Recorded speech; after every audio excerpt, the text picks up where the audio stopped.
El fantasma de la Nochebuena. J. M. Barrie.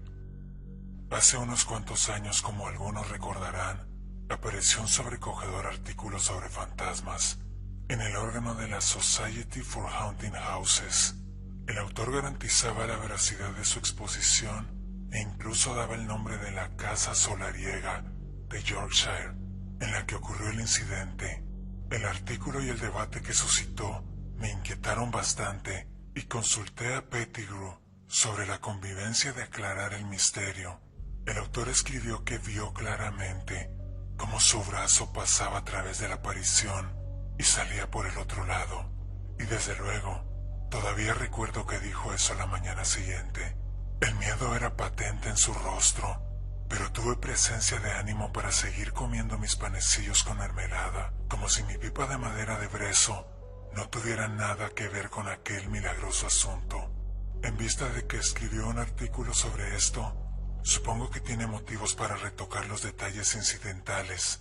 Afirma, por ejemplo, que nos contaron la historia del fantasma que se dice que frecuenta la casa justo antes de acostarnos. Si mal no recuerdo, solo se mencionó durante el almuerzo, además con escepticismo. En lugar de que fuera estuviera nevando y un viento estremecedor ululara entre los esqueléticos árboles, la noche era apacible y bochornosa. Por último, no supe hasta que el periódico llegó a mis manos que lo pusieron en la habitación conocida como la Cámara Encantada, ni que en dicha estancia el fuego tenga fama de proyectar misteriosas sombras en las paredes. Eso, sin embargo, puede ser cierto. La leyenda del fantasma de la casa solariega la cuenta exactamente como yo la conozco. La tragedia data de la época de Carlos I y tiene su origen en una patética historia de amor que no hace falta relatar. Basta con decir que durante 7 días y sus noches el anciano mayordomo había estado esperando con preocupación el regreso de sus jóvenes amos de su luna de miel. En Nochebuena, después de haberse acostado, oyó un fuerte repiqueteo del timbre de la puerta. Se puso una bata y bajó a toda prisa. Según cuentan, lo vieron numerosos sirvientes, y a la luz de la vela que llevaba observaron la palidez cenicienta de su rostro. Quitó las cadenas de la puerta, descorrió el cerrojo y la abrió de un tirón. Ningún ser humano sabe lo que vio, pero debió haber sido algo espantoso, ya que sin ni siquiera gritar el anciano mayordomo cayó muerto en el vestíbulo. Tal vez lo más extraño de la historia es que la sombra de un hombre fornido, con una pistola en la mano, entró por la puerta abierta, pasó por encima del cuerpo del mayordomo y subiendo cautelosamente por la escalera, desapareció. Nadie sabría decir por dónde. Esa es la leyenda. No contaré las muchas explicaciones ingeniosas de la misma que se han llegado a proponer. Se dice, sin embargo, que cada Nochebuena se vuelve a repetir la silenciosa escena, y la tradición afirma que ninguna persona a la que el espectral intruso apunte con su pistola vivirá más de 12 meses. El día de Navidad, el caballero que cuenta la historia en una publicación científica causó cierta sensación en la mesa del desayuno al afirmar solemnemente que había visto al fantasma.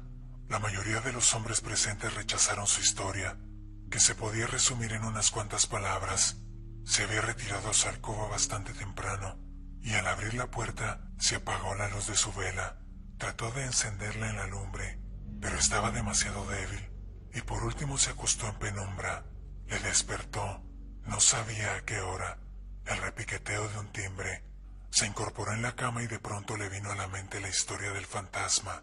La lumbre se había apagado y por consiguiente la habitación estaba a oscuras. Sin embargo, aunque no oyó ningún ruido, enseguida se dio cuenta de que habían abierto la puerta. Gritó: «¿Quién anda ahí?», pero no tuvo respuesta. Haciendo un esfuerzo se levantó de un salto y se dirigió a la puerta que estaba entornada. Su alcoba se hallaba en el primer piso, y al echar una ojeada a la escalera, no vio nada. No obstante, un escalofrío le heló el corazón cuando miró en otra dirección. Despacio y sin hacer ruido, bajaba por la escalera un anciano con bata. Llevaba una vela. Desde lo alto de la escalera solo es visible una parte del vestíbulo, pero en cuanto desapareció la aparición, El observador tuvo el valor de bajar unos cuantos escalones en su busca. Al principio no se veía nada, pues la luz de la vela se había desvanecido. Sin embargo, entraba una luz tenue por las ventanas alargadas y estrechas que lindan con la puerta del vestíbulo, y pasado un momento, el curioso pudo ver que éste estaba vacío. Estaba todavía asombrado por la repentina desaparición del mayordomo, cuando horrorizado, vio caer un cuerpo al suelo del vestíbulo, a escasos pies de la puerta. El observador no sabría decir si gritó, ni cuánto tiempo se quedó allí temblando. Sobresaltado recobró el conocimiento cuando se dio cuenta de que algo subía por la escalera. El miedo le impidió darse a la fuga, y un poco más tarde aquello estaba a su lado. Entonces se dio cuenta indistintamente de que no era la figura que había visto descender. Vio un hombre más joven, que vestía un pesado gabán, pero no llevaba sombrero. Su rostro mostraba una exorbitante mirada de júbilo. Con osadía, el invitado le tendió la mano a aquella figura, y cuál no sería su asombro cuando su brazo la atravesó. El fantasma se detuvo un momento y miró hacia atrás. Fue entonces cuando el observador se dio cuenta de que llevaba una pistola en la mano derecha. A esas alturas estaba muy nervioso y se quedó parado, temblando, por miedo a que le estuviesen apuntando con la pistola. Sin embargo, la aparición subió cautelosamente por la escalera y pronto se perdió de vista. Estos son los hechos más relevantes de la historia, ninguno de los cuales contradije en su momento. No me atrevo a asegurar que puedo aclarar este misterio, pero una gran cantidad de pruebas circunstanciales confirman mis sospechas. Esto no se entenderá a menos que explique mi extraña flaqueza. A donde quiera que fuera, solía preocuparme el presentimiento de que había dejado la pipa en alguna parte. A menudo, incluso mientras comía, me detenía en medio de una frase como sobrecogido por una súbita ansiedad. Entonces mi mano bajaba al bolsillo. A veces, aún después de tocar la pipa, tenía la convicción de que estaba obstruida, y solo mediante un esfuerzo desesperado me abstenía de sacarla y soplarla. Recuerdo perfectamente que una vez soñé 3 noches consecutivas que me encontraba en el tren expreso de Escocia sin ella. Sé que en más de alguna ocasión me he paseado dormido, buscándola por toda clase de lugares, y que después de acostarme por lo general me levanto de un salto, solo para asegurarme de que la tenía. Estoy convencido, por lo tanto, de que fui yo el fantasma que vio el autor de aquel artículo. Supongo que me levanté en sueños.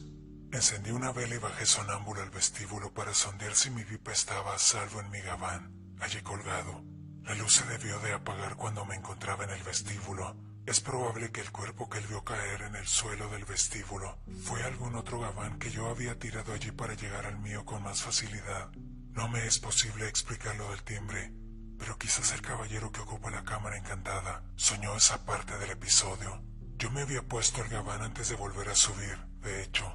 A la mañana siguiente, por cierto, me sorprendió encontrarlo en mi alcoba en una silla, y también noté que mi bata tenía varios regueros de cera derretida. Deduzco que la pistola que dio a mi rostro esa mirada de júbilo debió ser mi pipa de madera de brezo, que encontré la mañana siguiente debajo de mi almohada. Lo más extraño de todo, quizás, es que cuando me desperté había un olor a humo de tabaco en la alcoba.